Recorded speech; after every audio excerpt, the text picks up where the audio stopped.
বন্ধুরা, আজ আমি আপনাদেরকে দুই যমজ ভাই বোন মানিক আর মহিমার জীবনের করুণ গল্প শোনাবো।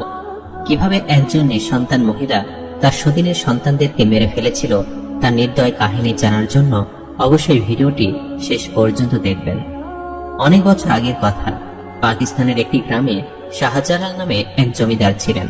ধন সম্পদের তার কোনো কমতি ছিল না, শুধুই অভাব ছিল একটি সন্তানের। তার স্ত্রী জুলেখা বেগম খুবই ধনী ঘরের মেয়ে ছিল। বিয়ের দীর্ঘ 10 বছর অতিবাহিত হওয়ার পরেও আল্লাহ তাআলা তাদেরকে সন্তান সুখ দেননি। শাহজালাল গ্রামের গণ্যমান্য ব্যক্তিদের মধ্যে একজন ছিলেন। গ্রাম পঞ্চায়েতের সকল ফয়সালাও তার মতামতের ভিত্তিতেই হতো।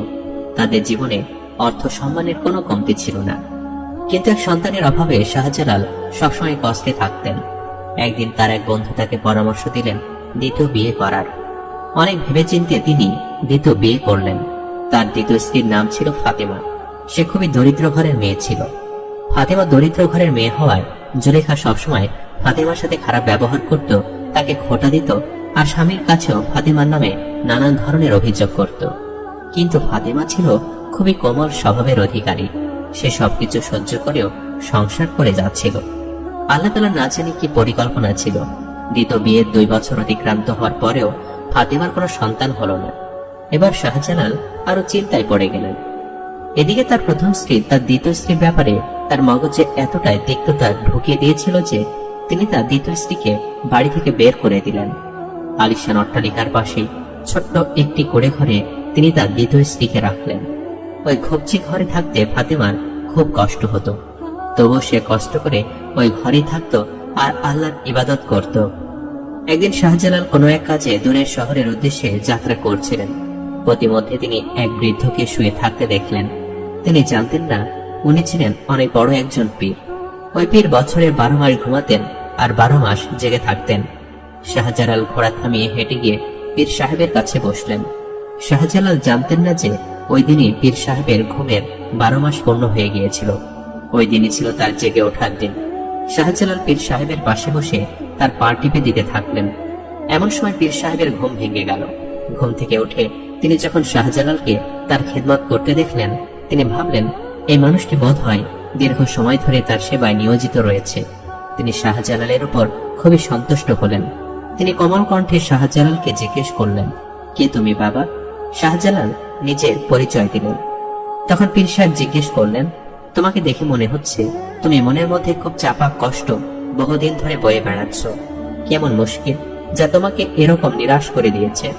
তখন শাহজালাল বললেন, হুজুর, আল্লাহর রহমতে আমার ধন সম্পদ ঐশ্বর্যের কোনোই কমতি নেই, শুধু একটি সন্তানের অভাব।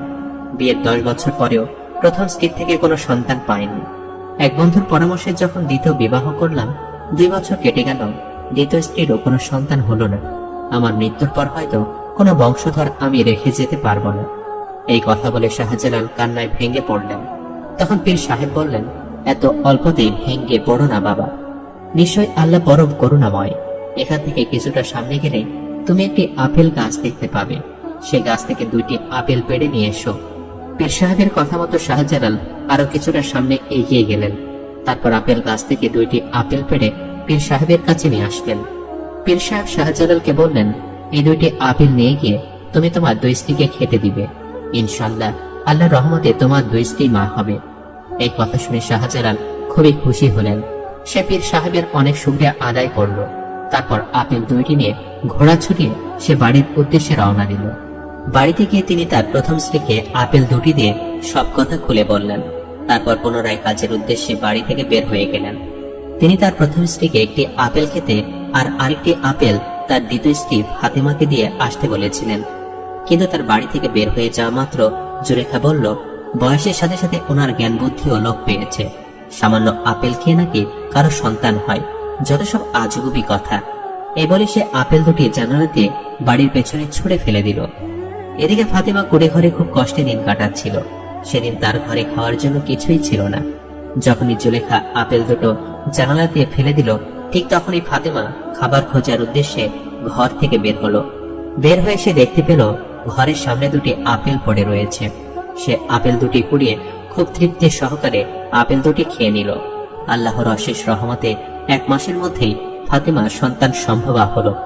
বাড়ির এক কর্মচারীকে দিয়ে সে গ্রামের দাইমাকে ডেকে পাঠালো।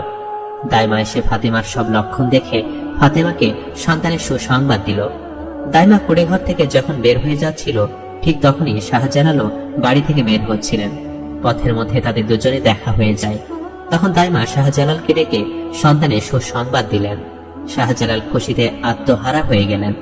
সন্তানের সুসংবাদ পাওয়ার পর থেকে শাহজালাল তার দ্বিতীয় স্ত্রীর প্রতি অনেক সদয় হয়ে গেলেন। তিনি ফাতেমাকে বাড়িতে নিয়ে আসলেন। 3 জন মহিলা কর্মচারী আলাদা করে রাখলেন তার সেবা করার জন্য। এদিকে ফাতেমার অন্তঃসত্ত্বা হওয়ার খবর পেয়ে জুলেখার রাগে অগ্নিশর্মা হয়ে উঠল। সে মনে মনে চক্রান্ত করতে থাকলো কিভাবে ফাতেমার সন্তান ভূমিষ্ঠ হওয়ার সাথে সাথে মেরে ফেলা যায়। সে চাকরকে দিয়ে দাইমাকে ডেকে নিয়ে আসলো। সে দাইমাকে বলল, শোনো বুড়ি, তোমাকে আমি স্বর্ণ, টাকা, পয়সা, হীরা জহরত দিয়ে ভরিয়ে দিব। তোমাকে শুধু আমার একটি কাজ করতে হবে। দাইমা অবাক হয়ে জিজ্ঞেস করলো, কি কাজ মালকিন? আপনি যা বলবেন আমি তাই করব। তখন জুলেখা দাইমাকে বলল, যেভাবেই হোক ওই ফাতেমার সন্তান জন্ম নেওয়ার সাথে সাথে সেই সন্তানকে তুমি বিষ খাইয়ে মেরে ফেলবে। এই নাও 5 ভরি স্বর্ণ মুদ্রা। কাজ হয়ে যাওয়ার পরে আরো অনেক উপহার পাবে।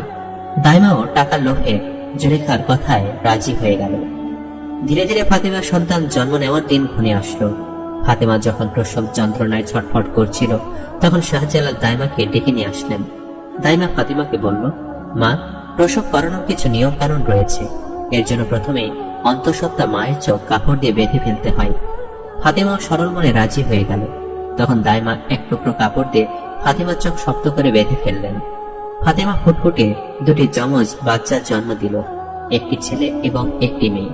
দাইমা তাড়াতাড়ি করে 2 ভাই বোনকে তার পোটলিতে বেঁধে বাড়ির পেছনে খড়ের গাদায় লুকিয়ে রাখলেন এবং ফাতেমার চোখ থেকে কাপড় খুলে একটি কাঠের পুতুল ফাতেমাকে দেখিয়ে বললেন, তুমি কষ্ট পেও না মা, কিন্তু সত্যি তো এই যে তুমি একটি কাঠের পুতুল জন্ম দিয়েছ।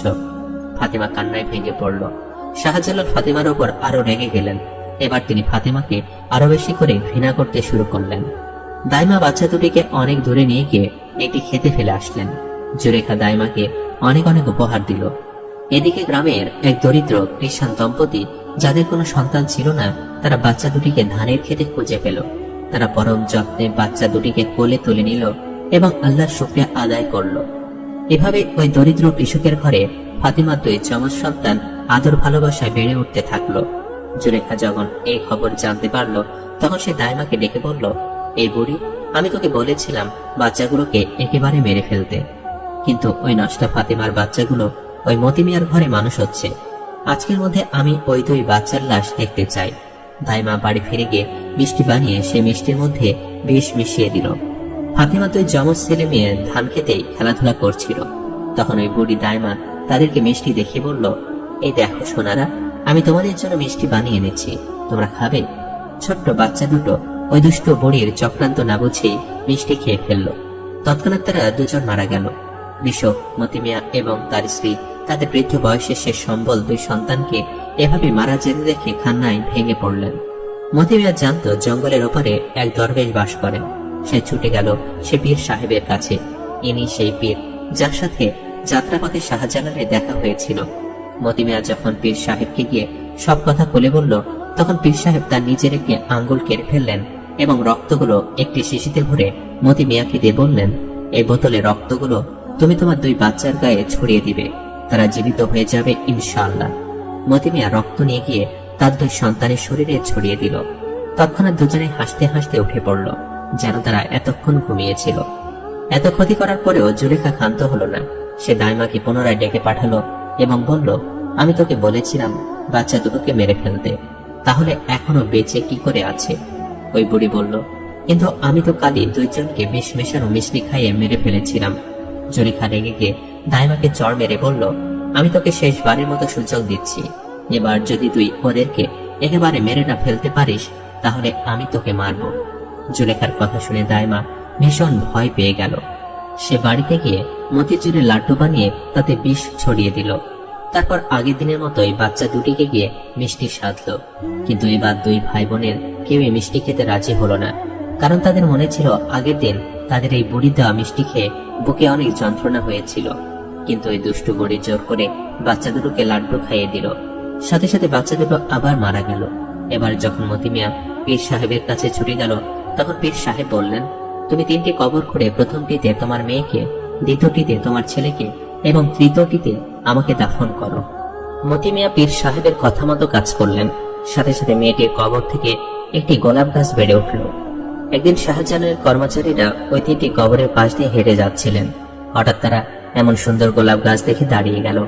একটি গোলাপ নেওয়ার জন্য তাদের মধ্যে থেকে একজন যখনই গোলাপ ছিঁড়তে গেল, তখনই গোলাপ উঁচু হয়ে শূন্যে উঠে গেল। এই অলৌকিক ঘটনা তারা গিয়ে শাহজালালকে জানালো। কবরস্থানে গিয়ে তিনিও যখন গোলাপ গাছ থেকে গোলাপ ছিঁড়তে গেলেন, ওই একই ঘটনা ঘটল এবং মেয়েটির কবর থেকে একটি কণ্ঠস্বর ভেসে আসলো, ভাই, আমি কি এই লোকটাকে আমার ফুল ছিঁড়তে দিব? তখন তার পাশের কবর থেকে আওয়াজ ভেসে আসলো, বোন, তুমি পীর সাহেবকে জিজ্ঞেস করো। তখন পীর সাহেবের কবর থেকে আওয়াজ ভেসে আসলো, না, তুমি শুধু তোমার মাকে তোমার ফুল ছিঁড়তে দিবে। এমন অলৌকিক ঘটনা দেখে শাহজালাল খুব অবাক হয়ে গেলেন। তিনি জুলেখা বেগমকে ডেকে নিয়ে আসলেন, কিন্তু জুলেখা বেগম যখন ফুল ছিঁড়তে গেলেন, তখন একই ঘটনা ঘটল। এরপর শাহজালাল তার দ্বিতীয় স্ত্রী ফাতেমাকে ডেকে নিয়ে আসলেন। ফাতেমা কবরের সামনে এসে গোলাপ গাছে হাত দেওয়া মাত্র গাছ থেকে সবগুলো ফুল ফাতেমার আঁচড়ে এসে পড়ল এবং সাথে সাথে কবর থেকে ফাতেমার 2 যমজ সন্তান উঠে এসে ফাতেমাকে মা মা বলে জড়িয়ে ধরল। 3 নম্বর কবর থেকে পীর সাহেব উঠে দাঁড়ালেন। এমন অলৌকিক দৃশ্য দেখে সকলে খুব ভয় পেয়ে গেল। পীর সাহেব শাহজালালকে সব ঘটনা খুলে বললেন। তার প্রথম স্ত্রীর কৃতকর্মের কথা শুনে তিনি তৎক্ষণাৎ জুলেখাকে বন্দী বানিয়ে কারাগারে ভরে দিলেন। শাহজালাল যখন জানতে পারলেন মতি মিয়া এবং তার স্ত্রী এত যত্নে তার সন্তানদের আগে রেখেছিল, তিনি তাদেরকেও তার বাড়িতে নিয়ে আসলেন। অতঃপর মতি মিয়া ও তার স্ত্রী ফাতেমা, শাহজালাল এবং তাদের 2 যমজ সন্তান মানিক আর মহিমা সকলে মিলে সুখে শান্তিতে বাস করতে থাকলো। আর জুলেখা কারাগারে সারা জীবন শাস্তি ভোগ করলো। সম্মানিত দর্শক, ভিডিওটি আপনাদের কাছে কেমন লেগেছে তা আমাদের কমেন্ট করে অবশ্যই জানাবেন। আর সবাই আমাদের সাথেই থাকবেন। আজ তাহলে এই পর্যন্তই। আপনারা ভালো থাকবেন, সুস্থ থাকবেন। আল্লাহ হাফেজ।